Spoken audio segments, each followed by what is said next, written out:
कहानी बकरी और लोमड़ी। एक नदी किनारे बकरी और लोमड़ी पानी पी रहे थे। लोमड़ी ने बकरी का अक्स पानी में देखा तो उसे बकरी के हुस्न से हसद हो गया। लोमड़ी चालाकी से बोली, अगर कुएं के अक्स में भी तुम हसीन नजर आई तो पूरे जंगल में तुम्हारे हुस्न की तारीफ करूंगी। बकरी जैसे ही कुएं पर पहुंची, लोमड़ी ने धक्का दे दिया। बकरी कुएं में गिर गई।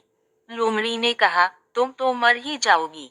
लोमड़ी ने इतना ही कहा था, उसका पांव फिसला और वो भी कुएं में जा गिरी। बकरी ने लोमड़ी से कहा, तुम तो अब यकीन अपने किए की सजा पाओगी। मैं तो तीर ना जानती हूँ, तुम क्या करोगी?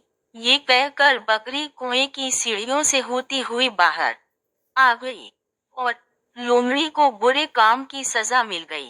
पहला सबक, बकरी ने साबित किया कि अक्ल और हौसला मुश्किल से निकाल लाता है। दूसरा सबक, जो दूसरों के लिए बुरा चाहता है, बुरा उसके साथ हो जाता है। लोमड़ी उसकी मिसाल बनी।